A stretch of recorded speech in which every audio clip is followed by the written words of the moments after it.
Before the video starts. Make sure to check out Fatal Grips. And enter the code at checkout NHAA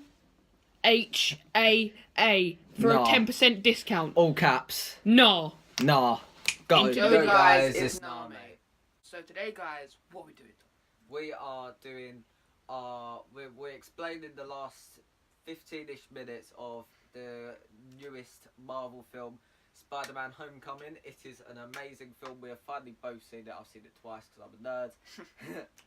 And we're giving our opinions on it, kind of a little review, but also like an explaining for the ending of it, because some of the more casual people or people who weren't really paying attention to the end and the post-credit scene won't notice what we're going to talk about. The first thing we're going to do is just review it. So my overall idea of the film was I thought it is. I'm not sure that when they said it's the best Spider-Man film ever, I think I'd say it's. Do you think it is? Yeah. I think the one that had like the ginger girl as the Gwens. No, I hate him. I hate. No, I think that film was really good though. What, The Amazing Spider-Man or Spider-Man? The Amazing Spider-Man. The one with Tobey Maguire or the one with Andrew Garfield? Tobey Maguire. No. Yeah. He was horrible. I hated him. I know I'm gonna get lots of hate for this, but Tobey Maguire was terrible as Spider-Man. Andrew Garfield is my second favourite Spider-Man after Tom Holland. Yeah, Tom Holland's. Yeah. Yeah, It was a very good film, but I don't think it's best. But Tom does.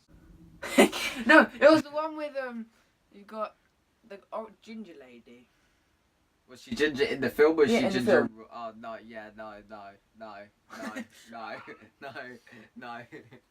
Yes. No. Okay. So, I think that the film, the graphics were amazing. I've seen behind the scenes. There's a behind the scenes video. Yeah.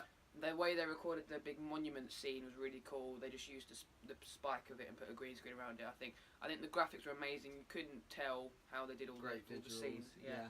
I think it was just an amazing. The way they did the scene where the ship flies out of the sky and crashes on the beach. I think that was an amazing scene. Yeah. So I just think the film was done really professionally and really well. Yeah, I thought again. Pretty much same points. Great story, great villain. Michael Keaton as the Vulture. Please, Marvel, give us more. He was very, very good. Best Spider-Man villain, best MCU villain. I think better than Loki, because to be fair, I don't like Loki. Again, I'm going to probably get loads of hate for this. But I don't like Loki. I preferred Ultron. So I'm a bit weird. I didn't like Loki, but I like Ultron.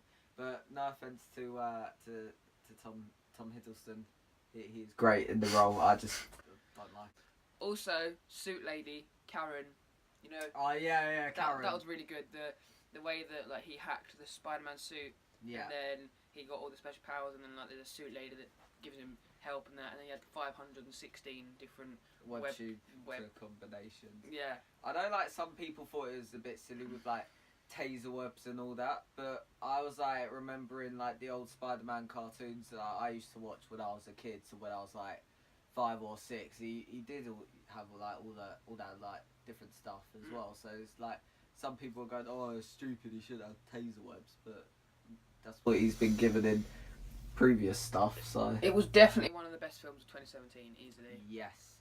Was it as best as Guardians 2 though? Have you seen that? I haven't seen it yet. That's another video coming out. Go see the film. Okay, now we're going to move on to the explanation of the whole film. Yes. So, spoiler warning. So don't watch this video. Then have a go at us for spoiling the film. To be fair, it's been out for a while now. So yeah. So you should have seen the most confusing. Well, not say most confusing, but one of the moments. Well, some people got confused. The main storyline is with all the alien technology. Yeah, from left over from previous Avengers battles, like Avengers Battle 1 of and New Avengers York. Age of Ultron. Avengers 2. It's Avengers Assemble in the UK, because for some reason. Oh, alright, okay. Yeah. It's Avengers in the rest of the world. In both of those Avengers films... Assemble in the UK. Okay. In both of those films, the world nearly ends because of alien equipment. So mainly Tony Stark's fault. Yeah, so this film, the whole like scene where Spider-Man Tom Holland's trying to stop the ship from being hijacked is just it's based on old films where you've got the alien tech. If he hadn't done that, millions of people would have died. So. Not because of the Vulture, but because of who he sold it to. Because in the film, the Vulture is a guy who's been hurt by Tony Stark. He's been hurt by the rich people. He was there to clean up the aftermath of the battles, and then he got screwed out of his contract, and Damage Control took over, and so what he's doing is he's robbing like these. Robin? Batman. Illuminati confirmed. So he's robbing these like see these previous Avengers battles, so like where they've got all the debris, obviously like there's broken weapons left behind and all that sort of stuff. So like in Captain America Civil War, when Shield blew up, that not Civil War, when Shield blew up, there would obviously be like leftover tech and weapons that he went and stole. Like in Sokovia in Age of Ultron, he stole stuff from there, and obviously in Battle of New York, and then this guy called Mason, I think he's based off of a comic book villain. I don't know who he is though, because I don't know. Also, he made that stuff into weapons, which was the Vulture suits, like his wings was the aliens from the first one. The most confusing part of the film is the whole press conference thing right at the end. Yeah. Where you've got just before the credits, you've got the bit where Tony Stark's got Spider-Man. He's called him up, and he said, "You know, you can keep the suit. I've got an offer for you. Do you want to join the Avengers? There's loads of people waiting out there for you." And then Spider-Man turns it down because he thinks it's a test. But then it is not a test. He said to Tony after, "Yeah, this was a test, wasn't it?" He said, "Yeah." But Tony was just saying that because he realised that he'd suddenly been turned down. But I think the reason that's really confusing is because why would he turn it down? But this is based... What was that? That's my dog.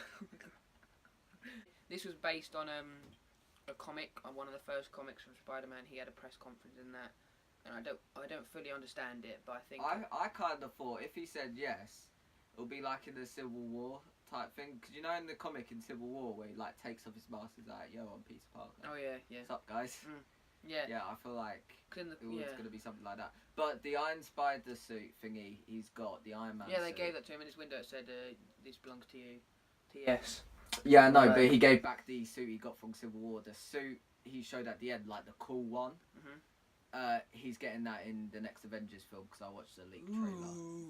It actually it's got like not tentacles, like pincer things. So it's got like these metal arms that come out the back. He's got 3 of them. He can like walk around in them. Yeah, he's using that in Infinity War that comes out next year.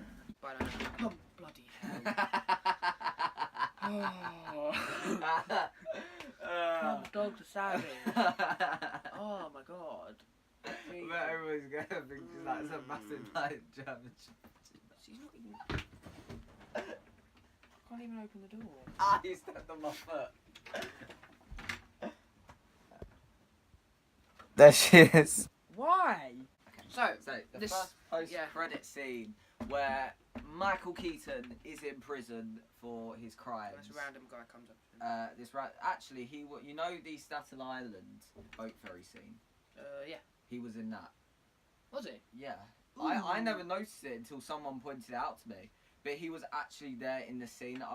Yeah, he was in the scene. He was on the weapons deal. And then basically Michael Keaton's in prison. That guy comes up to him. He's like, "I heard you know what? I heard you know who Spider-Man is." And Michael Keaton's like, "Well, if I knew who he is, he would already be dead." He was just saying to himself. He was backing Spider-Man. I think he's saying that he's going to get him on his own. Yeah, he wants revenge because he ruined his life, and then he also ruined his daughter's life. Even though he fancied it, was kind of ironic. But then, to be fair, he ruined everything else in the film. Yeah, he did. To be honest, yeah. The ferry was his fault. Everything he did was his fault, and Tony Stark had to go at him. But to be fair, Ultron was his fault, so he's kind of a hypocrite in this film anyway. But still, yeah, basically the guy, if you notice on his neck, he's got a scorpion tattoo. And that suggests, I think he's also got the name of the character, he is Scorpion, which is another Spider-Man villain, which is also he is also a member of the Sinister Six along with the Vulture. So I know Spider-Man's got 3 more films left in the MCU before he goes back to before he goes back to Sony, and then Sony ruins him again, and then we recast him, and that'll be fun. So he's got a Spider-Man sequel, and he's got the 2 Avengers. Probably in the next Spider-Man sequel, they're gonna have either like a team thing, so like Sinister Six, and they're probably going to introduce like some of the other people, and yes, that will be pretty cool, because that's what Sony were planning to do, Amazing Spider-Man, but then they failed because they're bad making Spider-Man films. Yeah. Okay, guys, so thank you so much for watching. If you did enjoy, please share, like, subscribe, comment, all that good stuff, and we'll see you in the next video. Peace. Bye.